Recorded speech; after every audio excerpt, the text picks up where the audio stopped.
The New Orleans Saints did not trade for former Chicago Bears quarterback Justin Fields, and I think it was actually the smart choice. We got all that and a little bit of lagniappe for you on today's episode of Locked On Saints. You are Locked On Saints, your daily New Orleans Saints podcast. Part of the Locked On Podcast Network, your team every day.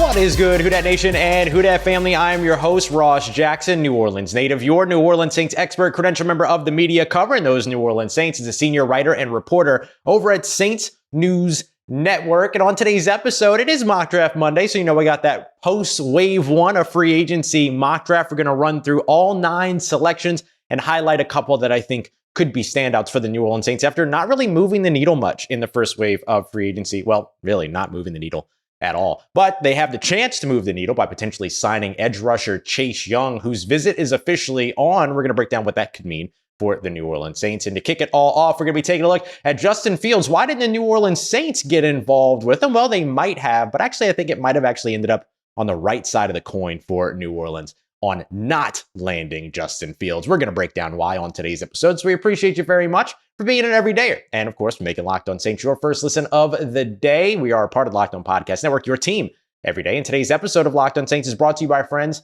at Game Time. Download the Game Time app, create an account, and use the promo code Locked On for $20 off of your first purchase. Last minute tickets, lowest price guaranteed. I think that it was a smart decision, or really it ended up being on the right side of the decision for the New Orleans Saints not to trade for quarterback Justin Fields, because I think he would have wasted away here in New Orleans, and I think his ceiling is too high to even be interested in that. I think we would have ended up watching a disgruntled player in New Orleans had the Saints actually made that trade. Let's break it all down. I think there are 3 things that you have to consider when it comes to the idea of trading for specifically Justin Fields in terms of this conversation. The reason why we're having this talk is because I saw a lot of people react and say, well, the Pittsburgh Steelers traded a conditional 6th round pick for 2025 that could convey to a 4th round pick in 2025, probably depending on things like playing time and stuff like that for Justin Fields. So why didn't the New Orleans Saints do that? Got to remember that there's 2 teams, really not 2 teams. There's, any number of teams involved in a trade, but at the very, very least, 2 teams involved in a trade. So the New Orleans Saints could have wanted to do it all that they might have wanted, but Chicago would have had to have agreed. So that's one thing to consider. And I'm going to tell you why that's important here in a little bit, which is kind of like the death knell on this conversation. But I don't want to give the death knell right away. Let's entertain the idea of how to build your team when it comes to finding, quarterbacks for your future and things like that. The 3 things that we have to ask are, first of all, what's the compensation, right? Like that's the first thing. Clearly the compensation, not a big deal, right? 2025 6th round selection that could convey to a 2025 4th round selection. So we're not even talking about picks from this year's draft. We're talking about for next year. So compensation probably wasn't much of an issue, shouldn't be much of an issue. The other thing you have to consider is where are you in your quarterback, era, right? Like what era of your quarterback are you in? And the Saints are effectively set at quarterback, whether you like it, whether I like it, whatever, it doesn't matter. The organization feels that they are set at quarterback for probably the next 2 years, right? Maybe 3. It was a 4-year deal with Derek Carr after all. But really with a 4-year deal in the NFL, you're almost always talking about a 3-year deal that eventually gets renegotiated or is over, like whatever. So you have the answer to that question. So then the next thing is, what would be the vision for Justin Fields in that case? And I think that where Justin Fields is contractually in the last year of his rookie deal complicates a reality in which you trade for him. Let me explain why. You know that you've got Derek Carr as your starter in 2024. Nothing was going to change that. Nothing is going to change that. Justin Fields would not have competed for the starting job. He would not have walked into New Orleans and surprised everybody and taken the starting job. It wasn't going to happen, right? So what you're looking at is a backup. Now, would you rather Justin Fields as your backup than Nathan Peterman? Sure. But is that the reality of the conversation? No. The reality of the conversation is what's the vision for a early 20-year-old quarterback that was a guy that was expected to be the next big thing or one of the next big things that didn't take off in not necessarily the best situation in Chicago and now is looking for a fresh start somewhere else. Your vision with him has to be that he is your future. So let's discuss that. How realistic is that here in New Orleans? Not very. The reason being, you got 1 year left on your rookie deal here. And then if you want to keep him around next season and keep him from hitting the market, which he 100% would have wanted to hit the open market in a case where there's no vision for him to become the starting quarterback in your organization, you'd have to slap on the 5th year option, which is over $25 million. So you're going to pay your backup quarterback in 2025, $25 million, or are you going to give a quarterback $25 million in the event that you potentially move on from Derek Carr, but then you have all of that dead money that accelerates to 2025 as well. And then you've paid more money to the quarterback that's no longer on your roster, plus invested and committed a 5th year option of $25 million to the young guy that could be your future. Financially, it's not a smart choice, right? Not really the way to go about business, right? So I think that like those things, and that to me is kind of the platitude, the most important piece of those 3 questions: compensation, where are you in your quarterback journey, and what is the vision for the young quarterback in your system? Justin Fields wouldn't have had a future here in New Orleans. He would have been wasted away. It would have been a disgruntled situation, and then you might have ended up either having to trade him away on his 5th year option for a 2nd and a 5th round pick somewhere or something like that. That seems to be the disgruntled player package in the NFL these days. We keep seeing it. But if not that, then you're giving up a little bit of draft capital, not enough draft capital for you to care about, to rent him for a year as your backup, maybe. I don't see why that move would have made sense for New Orleans. Then, the other piece of it too is, what does Justin Fields want? And Justin Fields would not have wanted that scenario. In fact, Justin Fields wanted to go to Pittsburgh. That was his desire. And what we knew from Ryan Poles, Chicago Bears general manager, from when he spoke with us at the Combine, when he spoke to all of NFL media at the Combine, is that their first priority in their Justin Fields, Caleb Williams kind of situation was that they wanted to make sure that they did right by Justin Fields. And a part of doing right by Justin Fields was trading him before the 5th year option deadline, which then gives his new team the option to pick up the 5th year option. And then the other thing was trading him where he wanted to go, which was Pittsburgh, to work with Mike Tomlin, to work with to work with Russell Wilson, all the others that are going to be there. So the desire would have needed to be there for Justin Fields in order for Chicago to play ball in the first place. So that's what I mean by, it's not just as simple as, well, why couldn't the Saints do that? Maybe they did want to do that, but maybe Chicago didn't want to send him here because he wanted to go to Pittsburgh and they wanted to do right by him. So it's not just about, could New Orleans have, given up a 6th round selection that could convey into a 4th round selection. It's about, would Chicago even say yes? And from the sound of it, the answer to that is no. Nor do I think it would have been the best situation for Justin Fields, Derek Carr, or the New Orleans Saints moving forward, especially when you just brought in a system that is coming in because they said yes to Derek Carr and are trying to build a system that will maximize him. Then to pivot that and then try to create this competition potentially, which would have never happened in the first place, it wouldn't have made any sense. So I think for Justin Fields' sake, I think for the Saints' sake, I think for your sake, this was probably the right decision for New Orleans, or the right situation for them to end up not landing Justin Fields, because boy, that would have been a tumultuous affair all throughout the 2024 NFL season. All right, coming up next, there is one potential player that the New Orleans Saints are looking to land right now, and that is edge rusher Chase Young, whose visit is officially on. We got all that as we continue on with today's episode of Locked On Saints, part of Locked On Podcast Network, your team every day. Did you know that even if you have a 401k for retirement, you can still get an IRA? Robinhood has the only IRA that gives you a 3% boost on every dollar that you contribute when you subscribe to Robinhood Gold. But get this, now through April 30th, Robinhood is even boosting every single dollar that you transfer from other retirement accounts, all along with that 3% match. That's right, no cap on the 3% match. Robinhood Gold gives you the most from your retirement thanks to their IRA with a 3% match. This offer is good through April 30th. Get started at Robinhood.com/boost. Subscription fees apply. And now for some legal info, Claim as of Q1 2024, validated by Radius Global Market Research. Investing involves risk, including loss. Limitations apply to IRAs and 401ks. 3% match requires Robinhood Gold from 1 year of the date of your first 3% match. Must keep Robinhood IRA for 5 years. And the 3% matching on transfers is subject to terms and conditions. Robinhood IRA available to U.S. customers in good standing, and Robinhood Financial LLC member SIPC is a registered broker-dealer.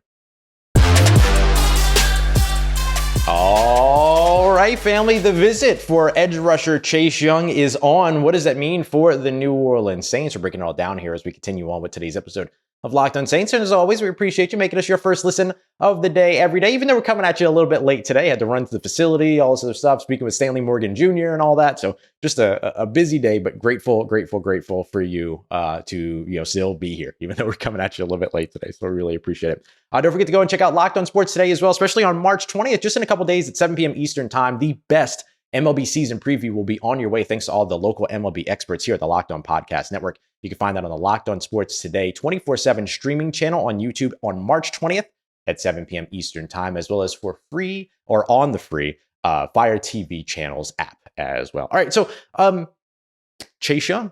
This is one of the big visits that we've been waiting for. It was originally set for Friday last week. It ended up getting postponed. Now it is happening today. He is reportedly at the facility. Big thank you to Nick Underhill over at New Orleans Football for putting that out.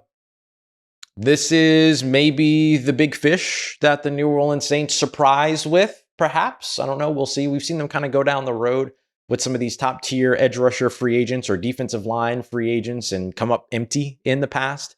But really, like as of late, the guys that the Saints have set out to get, they've gotten Tyrann Mathieu, Jarvis Landry, Derek Carr, so on and so forth. In terms of the guys that they like actively like pursue and try to get them there and courtship, come and visit, do the whole thing, those types of things. Hunter Renfrow was another one of those guys. I know that was a very specific situation, but really over the course of the past few years, like we haven't really heard of players coming to visit that the Saints are like super interested in, and then the deal not working out. The one example would probably be, or I guess the two examples would be Anthony Barr and Kareem Hunt. Kareem Hunt, though, was that specific situations where he had a better opportunity and all that, so he never actually even made the visit. Anthony Barr, I heard, wasn't as much about Anthony Barr not wanting to get the deal done, maybe a little bit more about the Saints not wanting to get the deal done, but that's neither here nor there. There were some extenuating different circumstances there. So there's a chance that like this amounts to nothing. And I still believe that he will leave without signing a deal. But it was interesting to sort of see the restructure or the reschedule and all those other things. But now you can let go of the anxiety of, hey, is the reschedule something that's a bad news situation, right? Like sometimes we hear about those free agency visits that are supposed to be rescheduled and then they just kind of trickle off the map and then the visit never ends up happening and things are weird and whatever.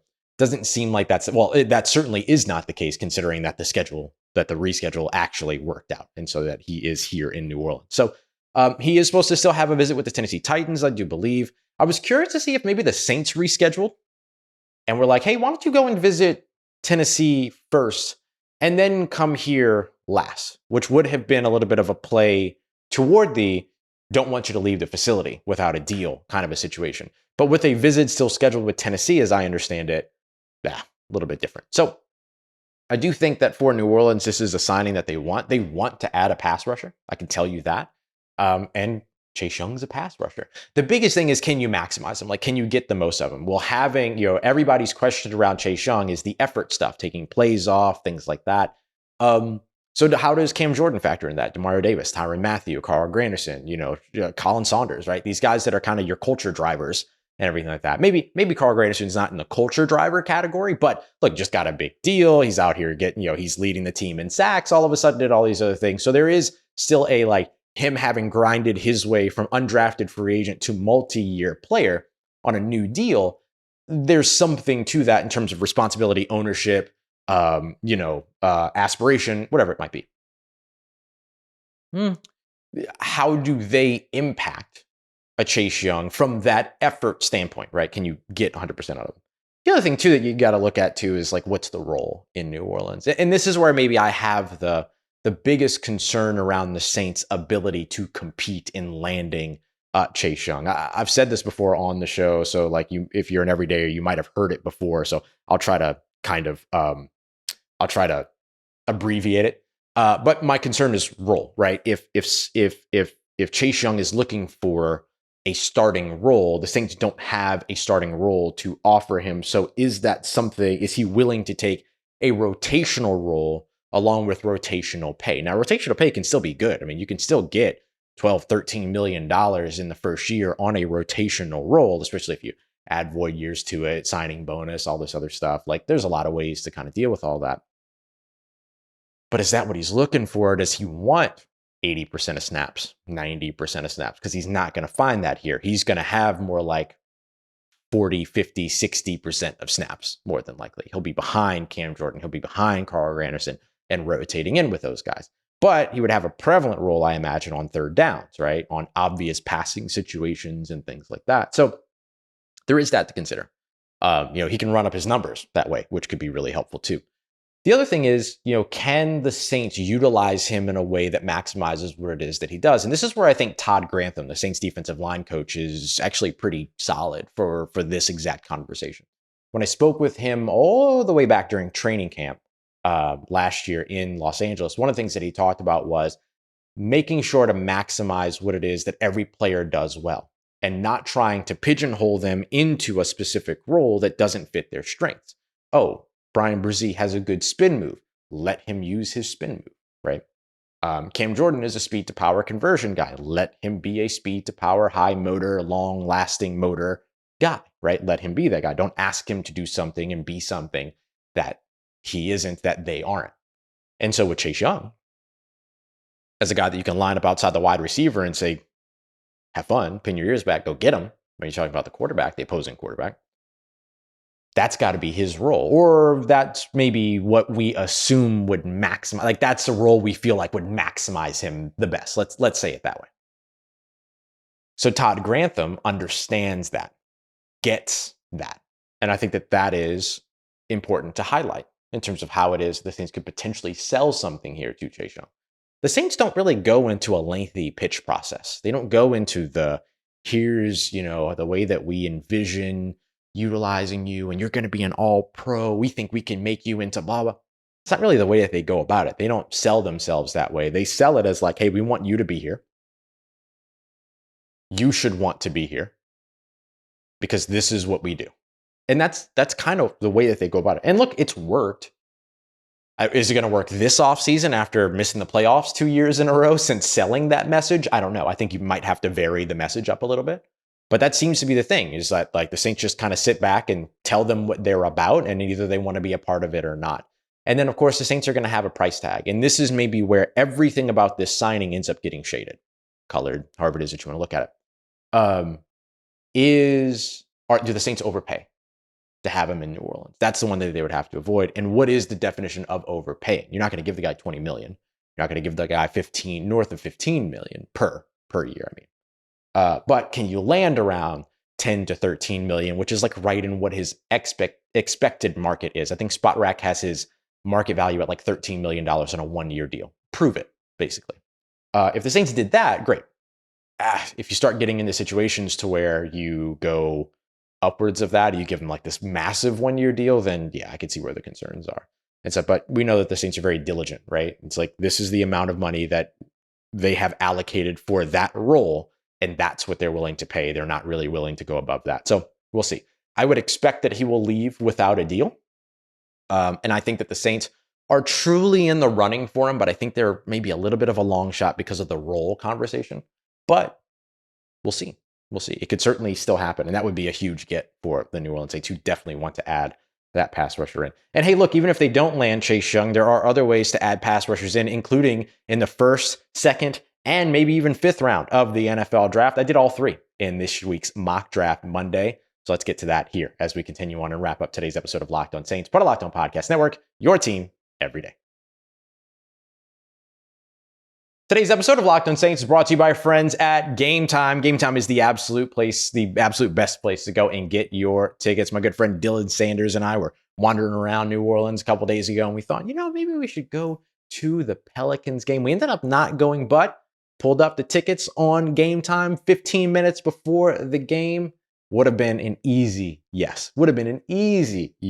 So you got to go and check it out. They've got Deals all the way up to the last minute and beyond. You can see the view of your seat before you purchase your seat. It's awesome. Basically, they take all the guesswork out of buying tickets. And you can do the same with Game Time. Just download the Game Time app, create an account, and use the promo code LOCKEDON for $20 off of your first purchase. Terms apply. Again, create an account and use the promo code LOCKEDON, LOCKEDON, for $20 off. Download Game Time today. Last minute tickets, lowest price, guaranteed. Let's get it, Who Dat Nation. The New Orleans Saints have, the NFL really as a whole, have moved through wave one. And while the New Orleans Saints haven't necessarily made waves, there's still something to evaluate here in terms of how their draft strategy could potentially change based upon the moves that we haven't seen them make so far. That's what we're wrapping up with today as we get to our final not our final one, but we're going to go through a 7-round mock draft here for Mock Draft Monday. So let's just kind of burn through the picks here, and then we'll kind of dive in a little bit further. So I am looking at this as if the Saints don't sign Chase Young, which only changes my first round selection here. So we'll technically look at both. But if the Saints don't sign Chase Young, then in this mock draft that I just did, I had Dallas Turner fall. So I was able to select Dallas Turner in the first round at pick 14. It could be Dallas Turner, it could be Jared Verse, it could be Leatu Latu. Insert your favorite first round pass rusher that you think will be available at 14 here, right? Like either one would be good. I think that's such a big thing that the Saints want to add this offseason that if they don't add it in free agency, adding it in the first round of the NFL draft makes perfect sense. And you want your future at the position and stuff like that. I think that's one of the things that's kind of like the draw to Chase Young is that he is, and I do not mean this as a pun, young. But he is a young player that, like, if you give him the prove it deal and then he proves it and then you can sign him to a new deal, you might be able to keep him around for a while to kind of be like part of the future when it comes to pass rushers. If the Saints do sign Chase Young, then I'd probably swap that first round pick to, and this is a new one for me, Troy Fautanu, sorry. The tackle from Washington, 5'01", on his 40-yard dash. He's 6'4", 317, somewhere around there. Good arm length, all that, 34.5 inches. I could see the Saints potentially going with him as somebody that's got tackle guard versatility so that he's somebody that if you do get what you want out of Trevor Penning all throughout training camp, then you have a potential new starter at left guard. Now, the Saints did restructure or rework. It's kind of a pay cut / restructure when it comes to James Hurst. So we could see James Hurst again starting at left guard. They still like Nick Saldiveri as a guy that can play at left guard or at right guard. I don't think they're going to move Saldiveri outside to tackle. They very much see him as an interior offensive lineman. And so, you could see those guys go with that. And maybe 14's early for an interior offensive lineman. But when you've got somebody that can play inside and out, and then you want to make that investment in the first round, that could be a way to go. Otherwise, you're looking at which of the best tackles is on the board for you. So I would look at if the Saints land Chase Young, then maybe we move this selection to an offensive lineman. If they don't, though, going with a Dallas Turner, Jared Verse, Leatu Latu makes a lot of sense. But I don't want to finish looking at edge rusher or pass rush for that matter that early. I think that the other thing that you're looking at is that you can extend building out your defensive line beyond just the first round. What about Braden Fiske, the defensive tackle in the second round at pick 45? That's where I went here.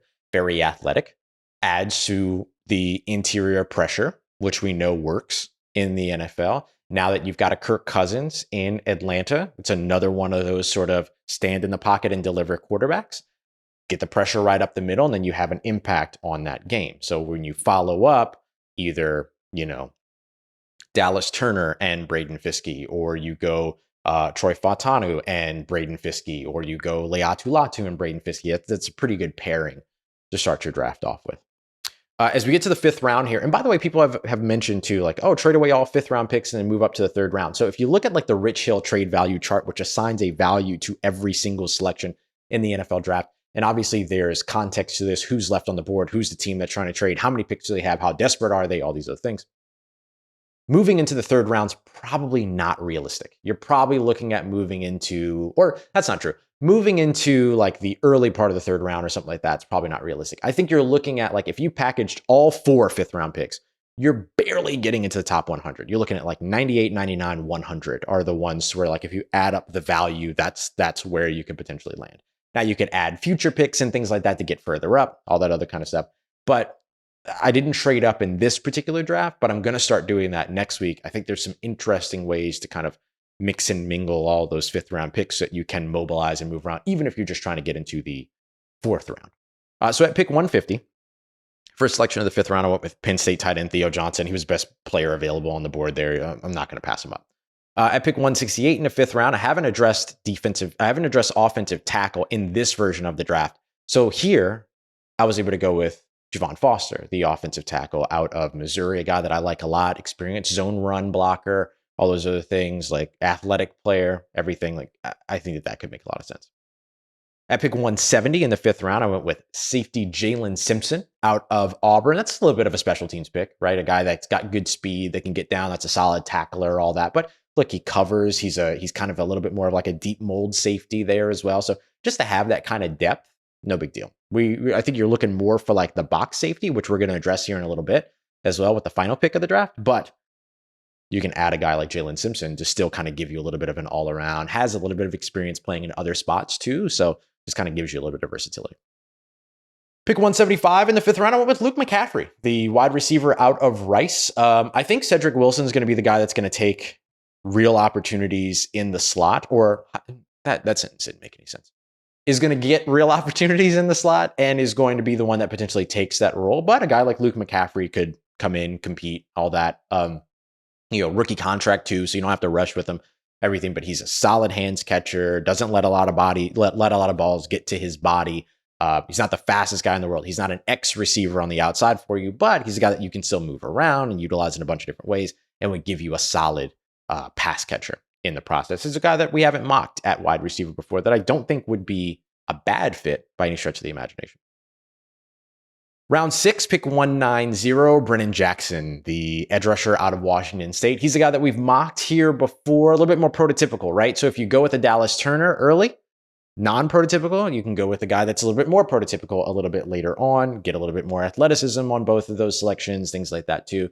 So, solid pass rusher, solid and active in the run game as well. So if you land a guy like Dallas Turner, who's really good as a pass rusher, but has some room to grow as a run defender, you land a Chase Young in free agency, who's, a really good pass rusher, but has some room to grow as a run defender, a guy like Brennan Jackson, who kind of, it succeeds in both areas, would be a good addition.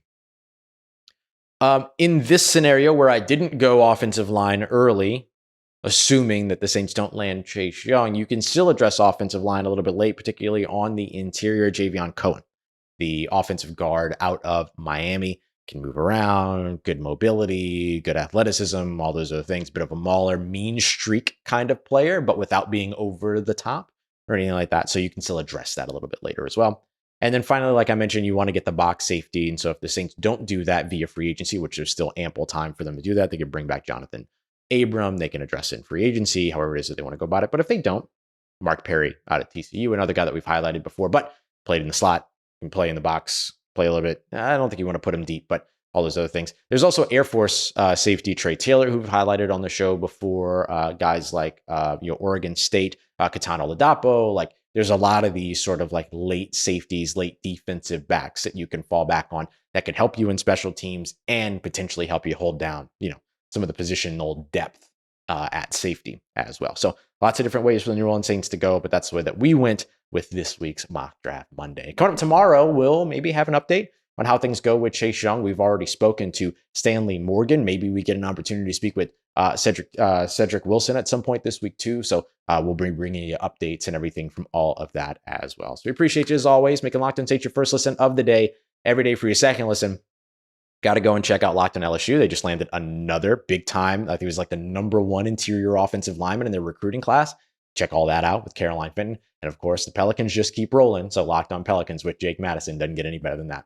Appreciate you as always, making us a part of your day, part of your routine. As always, if you see me, please say hi. If you need anything else around your New Orleans Saints in between these episodes, make sure you follow me on your favorite social media at Ross Jackson, NOLA. Hit me up. Let me know how the family's doing. Let me know how you're living. Let me know how you're momming them. And trust Who Dat Nation, I'll holla at you.